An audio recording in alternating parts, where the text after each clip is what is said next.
Good day, everyone. This is Trapper Delita Makapagong. On behalf of my groupmate, Annalisa Walo, our report for the day is using critical literacy skills in supporting civic discourse. So, our objectives is first, define the critical skills in civic discourse. 3. Illustrate the critical literacy and civic discourse framework. 3. Modify the use of critical literacy to support civic discourse. Have you ever encountered a debate or an argument that more on personal attacks? Or have you ever seen in news, in social media, or in article that they not focus on discourse, they only focus on opinions or personal attacks or false in logical fallacies. Therefore, as a social studies major and a future educator, we should be address this one to our student. So, ang unang dapat malaman ng estudyante o magkaroon sila ng skill is the critical literacy. Critical literacy is a learning approach where students are expected to examine various texts to understand the relationship between language and the power it can hold. So, ang dapat unang gawin ng estudyante is analyze and evaluate the meaning of text so that they can relate to the topics of equity, power, and social justice. So, these texts are used to equip students' critical stance, response, action towards the issue. The next one is civic discourse. So, ang civic discourse is focused on creating democratic space where complex issues are addressed openly, conflicting viewpoints are intentionally explored and expected, and support for claims truly examined. So, dito sa civic discourse, dapat ang mga estudyante magkaroon ng diskurso sa isang issue or sa kanilang nabasa na text para malaman ng iba't ibang views, stand, o mag-come up sila sa isang solution. And this civic discourse, teachers must give opportunity or give an activities to the student to raise at this civic discourse. Teaching is political. As a social studies major and future educator, sa classroom setting, di natin may iwasan ang diskurso. So, especially sa teaching civic and the role of civic discourse and critical literacy is it emphasizes intentionally inviting the voice and perspective of those from traditionally marginalized communities to participate in classroom discourse. And sabi nga ni Paul Fryer na yung both civic discourse and critical literacy na-address nito yung mga inequalities and ina-emphasize ito yung role of public education to construct the inequalities. Then, ang importante dito is na ririnig yung boses ng mga marginalized people. Then, dito nga, sa dialogue ko and sa diskurso na to, ay kino-conceptualize yung proseso na nagki-create ng nagki-create na problema, mga katanungan na hindi masagot and yung mga resist domination, yung hindi natin ma-resist na tao. Then, and here,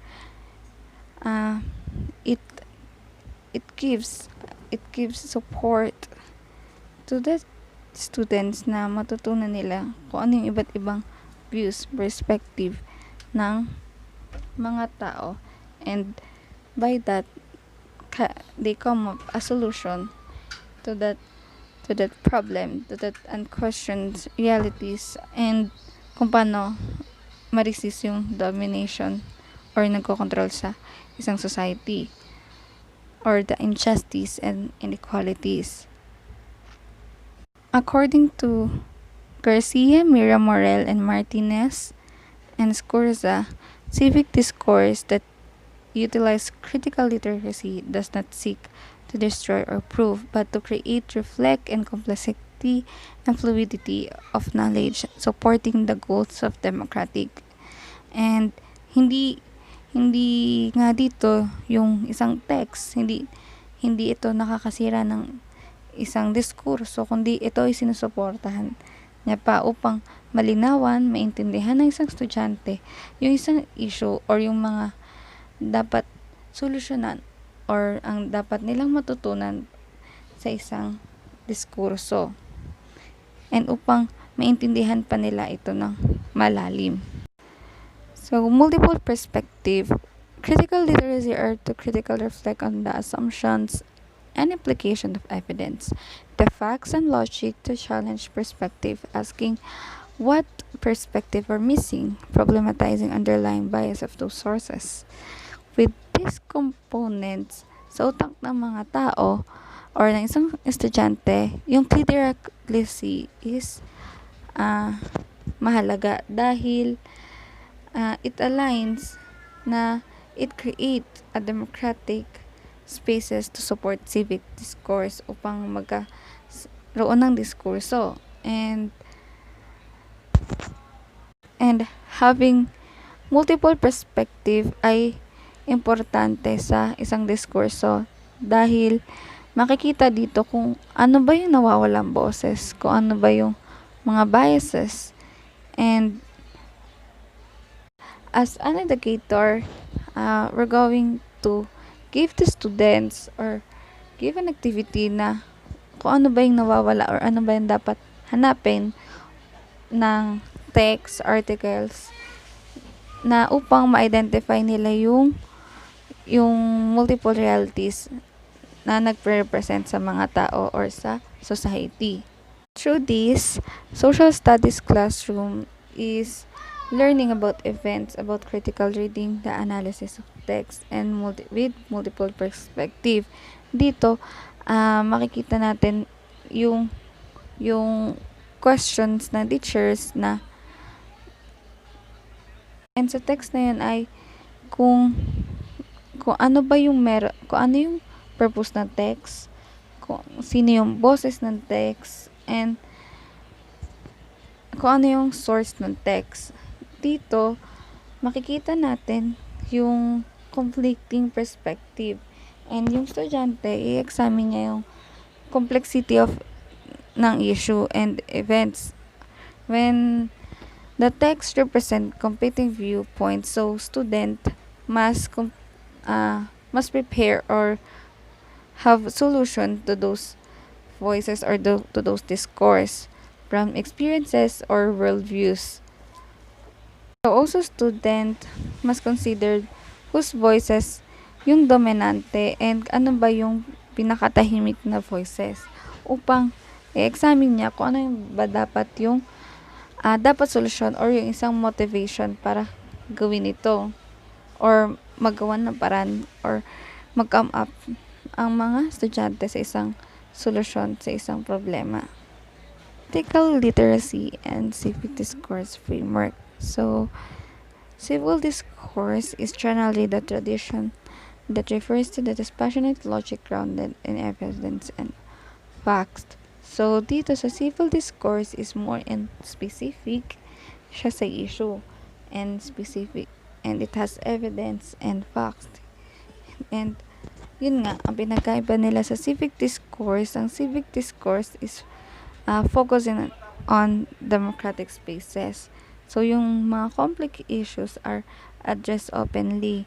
Hindi siya, and dito, sa civic discourse is madaming tinatanggap na perspektibo upang solusyonan yung issue. Dito naman sa civil discourse is more on evidence and facts to solve the issue. Then, dito nga, sabi nga, student are then introduced to civic discourse as move structure for conversation in the classroom to move beyond limitations. of civil discourse. So, dito, yung estudyante, unang may input sa kanila ay yung civic discourse kung saan yung iba't ibang perspektivos ng isang issue or ng topic like economics, politics, and etc. ay i-consider. Then the next level is civil discourse, which they also provide facts and evidences, and which to solve the issue, or ito yung pinaka dapat mangyari sa isang estudyante. So there is a three skills that must develop to the student when there has a civic discourse. So first is assertion. Sa three key parts of argument, first ang assertion, kung saan ito yung pinaka-point statement ng argument. So, second is reasoning. Dito is logic that focus or derives in assertion. Then, third is evidence. Dito, yung evidence, it supports the reasoning and the assertion. So, student, always remember na dapat ituturo sa bata na wag maging emotional appeal lagi yung pag-argue sa civic discourse. And dito nga sa skills na to, dapat bibigyan natin yung estudyante ng isang task ng argument upang sila yung maghanap ng isang evidences and reasoning na magsusupport sa assertion nila. Then, dito, they will have to locate sources and provide evidences. And, dito nga, ang challenge dito is kung ano yung upang malaman nila kung ano yung mga kalaban nila, or ano yung mga ibang views dun sa argument na meron sila. And skills, yung quality of argument na matututunan nila is that argument must be grounded in evidence and reasoning, and not in assertion, emotional appeal. Dahil nga hindi ito kapanay-paniwala dahil walang evidence, kung more in emotional appeal lang yung isang civic discourse. And isang skills din dapat na matutunan ng bata is yung paano mag-examine ng sources, dahil nga as a 21st century, madaming makikita sa internet, madaming ganap na sources, makikita na sources, and ang problema nito kung reliable ba to, or kung may credibility ba tong sources na to, or it's just an opinion sources. So, sabi dito, the process of examining sources for credibility and building supporting evidence based on argument support the foundational skills to able to move forward in more in-depth practice of civic discourse and transition nicely to practicing the skills of literacy. Yun nga, dito sa pag marunong ka mag-examine ng isang sources, dito din yung skills, makikita yung skills ng critical literacy, and dito may may supporting evidences ka na dun sa assertion, sa argument mo, and sa reasoning mo, and it helps to in-deep your practice sa isang civic discourse.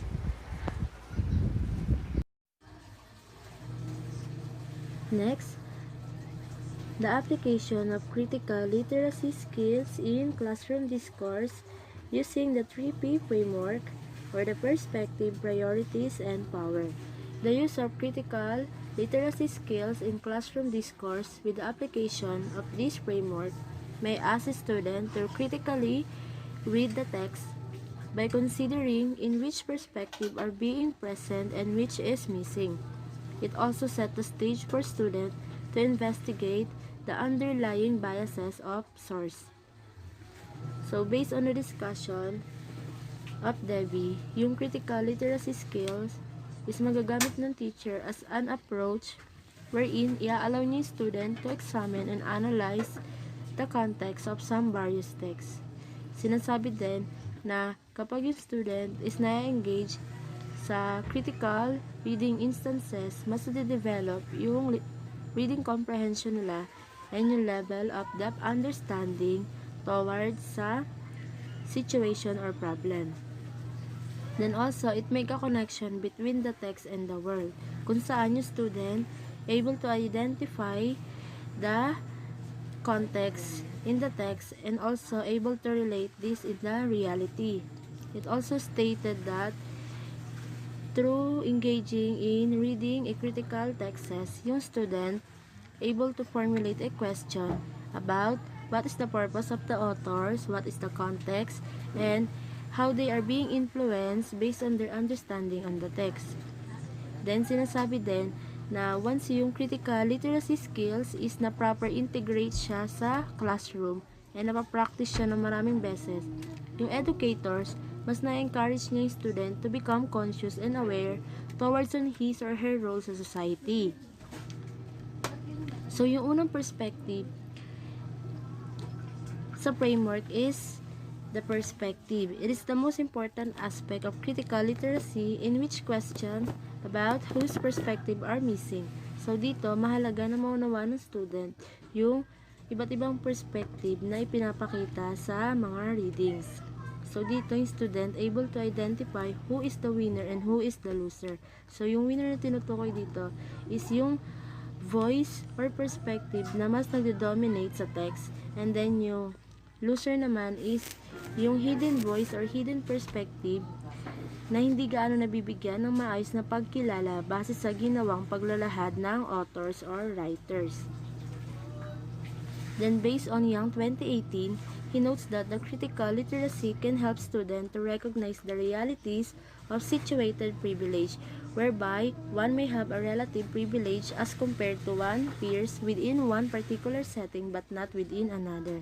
So, dito, based sa statement ni Yang, yung tinutukoy na situated privilege is makakatulong sa student to discover kung sino ba yung pinaka-qualified na nagsasabi or hahayag ng katotohanan base sa mga pangyayari or issue na kinakaharap ng isang individual patungkol sa kanyang lipunan na ginagalawan. So, dito, yung student, able siya na i-defend yung critical positioning niya towards sa text. Then, based sa understanding na ginagawa ng student, ma-analyze niya yung point of view ng authors about sa pagpapakita ng mga pangyayari sa text. Then, using this specific question, it supports the examination of perspective within this framework. Included, which perspective are favored, why is it being favored, how well does the author represent those perspectives, and does the perspective rely on stereotype or does it seek to address stereotype. So, dito, base sa ginagawa na pag-analyze and interpret ng student sa mga reading text, may evaluate nila na ang bawat author and writer is may iba't ibang style and strategies kung paano nila iahayag or ilalarawan yung mga problema or issue na kinakaharap ng isang individual patungo sa kanyang lipunan. Dito ma-identify kung yung author is nagbibigay siya ng favor sa isang kaganapan or sa idea ng mga text. Then next, priorities. In this critical literacy, it helps students must engage with this idea by looking not just for whose perspective are favored but whose perspective are overlooked.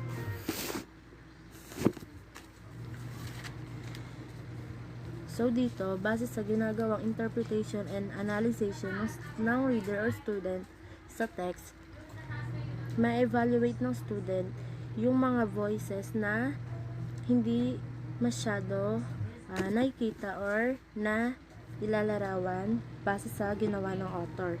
Dito, ma-identify ng student if may discrimination or marginalized about sa pagpapakita ng pinaka-idea and pinaka-flow ng story na nangyari sa readings or sa text. So using this question, it supports the examination of priorities within this framework include what perspectives are still missing, why are those perspectives missing, who or what is represented in the text, and who is central and who is marginalized. So dito, ma-identify ng student yung bino-voice out ng mga authors base sa perspective na inilahad nila sa text. Then next, power. A central aspect of critical literacy involves the rumination on the important question of who benefits, for what purpose, and whose interest in a given text was written. So, dito sa power, ma-analyze ng student yung pinaka-point of view ng author and yung stand niya towards sa pagsulat ng readings na yon. Dito, may kita na may nagli-lift or umaangat na voice and idea base sa ginawang paglalahad ng author. And then, through the use of this approach, the text critic, yung student may examine niya yung mga assumption and values na nag-force sa author na isulat yung pinaka-idea sa text na yon. Then, dito, sinasabi yung power ma-hold ng student the way na na-interpret and na-analyze nila yung text ng tama. And then, base sa pagkakaunawa nila, yung student magiging become active and engaged citizen dahil naging aware and conscious sila sa mga pangyayari, and then able sila na mag-create ng mga solution. Then, magiging ready sila na i-defend yung mga perspective and point of view nila base sa analysis and interpretation na ginawa nila sa text. So, using this framework, the specific question to support the examination of power within this framework include what narrative is the author advancing, are the perspective included portrayed in a meaningful way. So, dito, ma-assess ng student yung ginawang paglalahad ng author sa mga information and truth about sa text. Then dito, may evaluate if may injustice or unfair na pagdidiscuss, and sinasabi din sa framework na to, yung power is nasa control ng author, kung saan ina-advance niya yung mga possible na mangyayari o yung mga idea na dapat mas maunawaan ng mga magbabasa. So dito, sa pamamagitan ng paggamit ng critical positioning, nagbibigay daan ito sa mga student upang gamitin yung privilege or yung freedom of choice nila na ilagay yung sarili nila sa sitwasyon or kaganapan na nangyari sa nakaraan, kung saan matutulungan yung student na makapag-isip ng mga possible solution kung paano ma-resolve yung problema na yon at kung ano ba yung naging epekto nung mga issue na yon sa kasalukuyang panahon. Then next, practicing classroom discourse. Utilizing critical literary to support civic discourse is grounded in Kellner and Scher's 2007 by the use of the model of radical democracy in classroom, whereby critical literacy is experienced as a participatory and collaborative project. So, dito sinasabi na that ang educators daw is creative and critical thinker in the way na nagde-develop and nag-utilize sila ng mga classroom approach para yung magiging classroom discussion nila is more collaborative and participatory, kung saan yung student na encourage na magbigay ng kanilang point of view or perspective towards sa topic. Then, dito, nai-integrate yung dialogue or discussion approach sa student, kung saan yung student, base sa pag-interpret and analyze nila sa mga text, makakapagbigay sila ng own opinion and own stand nila based on the understanding sa text.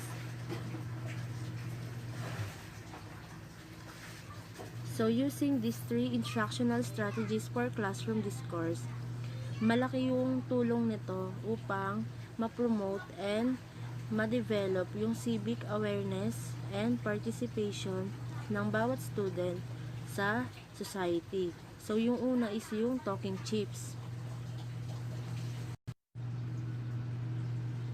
So yung talking chips, magagamit ng teacher to promote yung student participation and ma-assure nila na walang student na nagdo-dominate sa discussion. Dito, may papakita yung equal opportunity sa bawat student. Yung strategy na to is magpo-provide yung teacher ng chips. And yung chips na yon may different color or respective color kung saan yung student able sila magbigay ng dialogue or discussion about sa topic. Then, once yung isang student is natapos na siya magbigay ng idea or nakapagbigay na siya ng thoughts and opinion niya about sa topic, ilalagay niya yung chips na binigay ng teacher sa table. Then, after niya magsalita, yung next student naman yung magbibigay ng idea. Then, yung magiging process ng discussion na yun is dapat lahat is makakapag-share ng point of view nila and perspective. Next, big paper discussion. In this strategy, student respond silently to a text excerpt or image by writing their comments on a shared paper. So, yung strategy na to, yung teacher magpo-provide siya ng one chart. Then, sa chart na yon may given text na nakalagay doon. Then, yung student, magbibigay sila ng comments or idea nila about sa topic na yon. Then, ang mangyayari, yung mga student na mahihain, yung hindi nakakapagsalita during class discussion, is matutulungan sila na mag-participate through writing their opinion or idea. Then, malaking tulong yung big paper discussion para ma-assess yung civic awareness and participation ng student. Then, sa magiging discussion nito, bawat student is magkakaroon sila ng realization and ng clear interpretation towards sa text na prinobide ng teacher, kung saan babasahin ng teacher yung mga comments and ideas ng student towards sa text na yun. Then, sa magiging end ng discussion, lahat ng student is able to give a understanding and connection ng context sa text sa reality. Then, last instructional strategy for classroom discourse is the meeting of the mind. It is the most demanding strategy in relation to practicing the civic discourse skills. So, dito, yung student mag-enter sa dialogue na meron na silang background knowledge or background information about sa subject or sa topic na ituturo ng teacher. So, dito, magkakaroon na ng application ng possible solution sa mga problems or issues na na-encounter ng student through reading the text. Dito, may exercise yung way of participating ng student in the form of dialogue, kung saan nagagawa ng student i-justify yung mga perspective na inahayag or inilalahad sa text. Dito, ma-identify ng student kung may katotohanan ba yung mga ipinapaliwanag sa text. Then, ma-identify nila yung reality sa fiction. Then, dito, yung student, magiging challenge din to kasi yung student, yung mga responses nila towards on giving the solution is magpapakita ng iba't ibang approach kung paano nila i-exercise yung civic participation nila. Then, sa pamamagitan nga ng strategy na to na ginagamit ng teacher, may encourage yung student na magsalita at i-voice out yung mga perspective or point of view nila base sa naunawaan nila sa mga readings.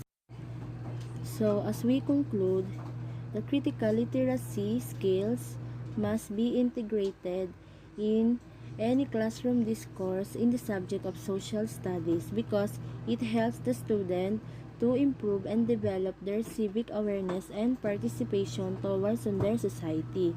So, as a teacher, we must acknowledge the diversity or the differences of our learners. It is also important that when we give them a exam or a readings, we must accept their ideas and perspective towards on how they will analyze the text. By examining the text, students are able to make an argument on how they will stand on their point of view and perspective. And yung power na hinohold nila to control their understanding of the text is magiging valid the way na yung teacher is ina-accept, then mas binibigyan ng mas malalim na pag-unawa yung mga idea or perspective na binibigay ng mga student.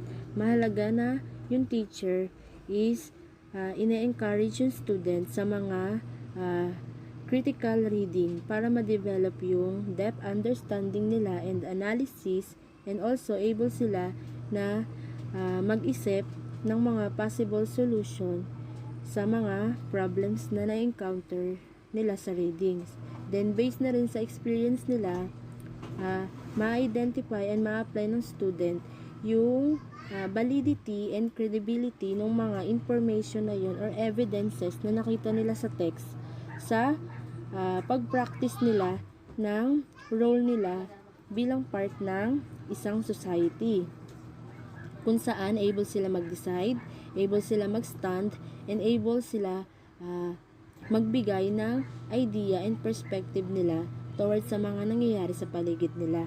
And sinasabi din na mahalaga na ma-practice ng student yung civic participation niya in a way na alam niya ma-involve sa mga critical and difficult situation.